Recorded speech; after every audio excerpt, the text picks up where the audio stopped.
Now today we're going to be working on how to simplify trigonometric expressions, and to be able to simplify some trig expressions we need to use our identities, and to be able to do this easily you need to really memorize your trig identities. And for today we are just going to be focusing on this identity, the Pythagorean identities and the reciprocal identities, and the problems that we're going to be solving will only be using these identities.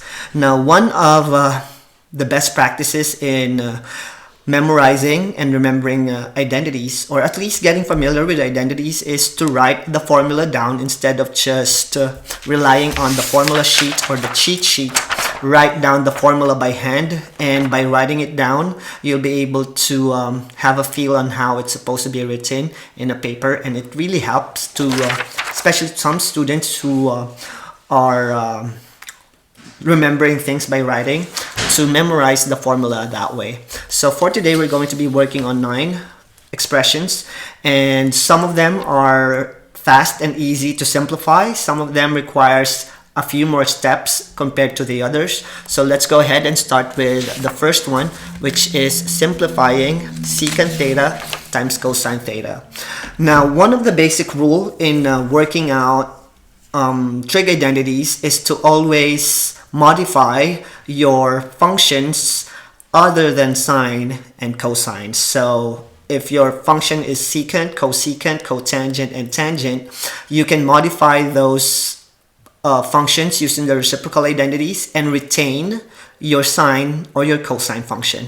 So in this case we'll use that rule or that principle, and what we're going to do with secant theta and cosine theta is to modify secant theta into its sine and cosine version, and the inverse of secant is cosine, so this is 1 all over cosine theta. And now that we have a cosine in our function, we are not going to change it into another version. We're just going to copy it, and by doing so we'll be able to simplify this by canceling cosine and cosine, which is now equal to 1. Because if you some common errors that students usually do, or modify both expressions and then they will just go on circles until they can find the simplest form of the expression. So one tip is to always retain your sine and cosine function and modify or change the other trig functions in your problem. Now for number 2, we're going to use that principle again. We have cotangent theta and sine theta. So here we're going to modify cotangent theta, and using your reciprocal identity, cotangent is cosine over sine. So this is going to be cosine theta all over sine theta, and we're going to just copy sine theta, and by doing so we'll be able to cancel sine, leaving us with cosine theta. So this is problem number 2, and problem number 3 we have sine squared theta plus cosine squared theta. Now, most of the time, not always, but most of the times, whenever you have an exponent of 2 and an operation of addition or subtraction, most likely you will be using the Pythagorean identity to simplify the expression. So we're going to try it out and see if it's true to this problem, and you will notice that the problem sine squared theta plus cosine squared theta is actually an identity which is equal to 1. So this one is pretty straightforward, so you don't need to modify anything, but we know that it's equal to 1 based on our Pythagorean identity. So some problems you need to do 2 or more steps, and some problems you just need to use the formula to find its simplest form, similar to problem number 3. And for problem number 4, we have 1 plus tangent squared theta, 1 plus tangent squared theta, and again we're seeing addition and we're seeing an exponent of 2, so most likely this is in the Pythagorean identity, and you will see that this identity is actually similar to the first identity we have here in our formula sheet. Tan squared theta plus 1 is secant squared theta, so this one is simply secant squared theta. And that's problem number 4. And for problem number 5, we have tangent theta all over secant theta.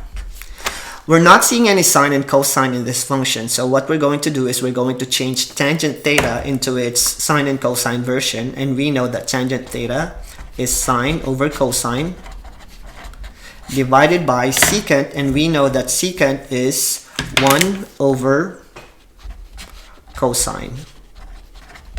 And by dividing fraction, we know that we can simplify this by copying the numerator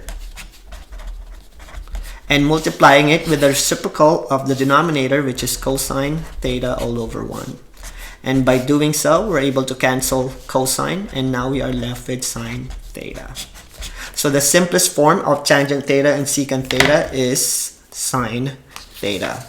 And for problem number 6, we have tangent squared theta multiplied by cosecant squared theta. And notice that in this particular example, we're not seeing any plus or minus in the expression. So when this happens, normally what we do is we modify the function into its sine and cosine version. So we know that tangent theta is sine over cosine, or in this case, sine squared theta all over cosine squared theta. And our cosecant theta is going to be 1 all over sine squared theta. So using the reciprocal identity, we're able to cancel sine, and we have 1 all over cosine squared theta. And we know that the inverse of cosine is secant. So this is secant squared theta. And again, since I already memorized the Pythagorean identity, the reciprocal identities, and the tangent and cotangent identities, it's really simple for me to modify each expression with confidence. And of course, practice is one of the most important tip that I could give you to be able to easily answer this with confidence. Now let's go ahead and answer problem number 7. And for problem number 7, we're not seeing any squares or exponent of 2. So that means we're not going to use the Pythagorean identity. What we're going to do for number 7 is to modify each term by its reciprocal identities. So again, same method applies. Sine b will remain, but secant and tangent, we can modify it. For secant, we know it's 1 over cosine beta minus sine beta, and tangent beta is going to be sine beta all over cosine beta.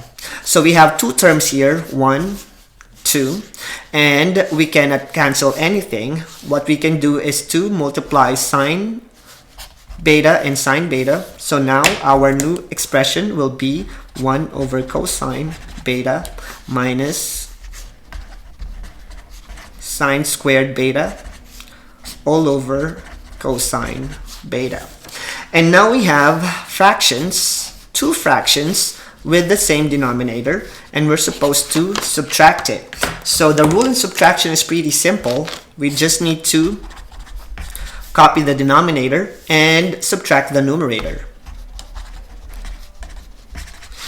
And as we see here, sine squared and the operation of subtraction, we're going to probably make use of our Pythagorean identities to simplify this. And 1 minus sine squared beta is equal to cosine squared theta. So we can modify this into cosine squared beta all over cosine beta. And by simplifying this, cancel, you are left with 1 cosine. So our simplest form is cosine beta for problem number 7. And for problem number 8, we have secant squared theta minus 1 all over secant squared theta.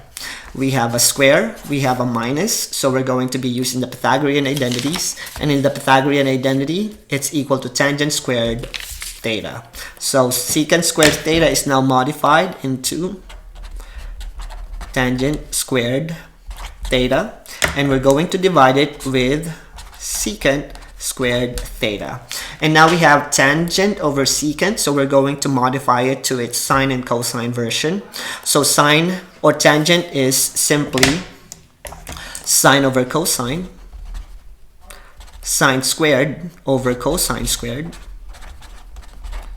and secant is 1 all over cosine squared theta. And by dividing it, we will copy the numerator, multiplied by the reciprocal of the denominator,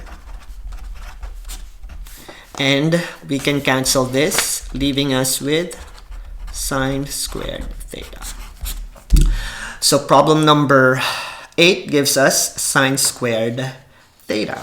And for our last problem, we'll be multiplying the expressions.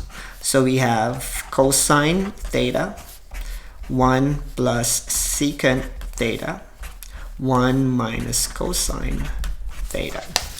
So in this case, what I'm going to do is to multiply these two factors and then multiply it with 1 minus cosine theta afterwards. So this will turn into cosine theta plus cosine theta secant theta. And without multiplying this function, I'm going to further modify this, because I know I can modify secant theta into 1 over cosine theta. And by copying the rest of the problem, cosine theta plus cosine theta, in this expression, I can cancel out the cosine, leaving me with cosine theta plus 1. So now I have a simpler version of this expression, which I can now multiply with 1 minus cosine theta. And by foiling it, we have cosine theta. This one is cosine, and this one is negative cosine squared theta, positive 1, and positive cosine theta. And by combining like terms, I can combine, I'm sorry, this one is negative, not positive. 1 times negative cosine theta is negative cosine theta. And I know that I can cancel out this two expression, because cosine theta minus cosine theta is 0, leaving me with negative cosine squared theta plus 1. Now by modifying negative cosine theta plus 1 into 1 minus cosine squared theta, now it's looking like I'm going to be using the Pythagorean identity again, and I know that this is going to equal to sine squared theta, because 1 minus cosine squared theta is equal to sine squared theta, and they're identical. So this is equal to sine squared theta. So for number 9, its simplest form is simply sine squared theta. And this is how we simplify trig expressions. And once again, you just need to remember your Pythagorean identities and reciprocal identities to be able to answer basic trig expressions like what we did today.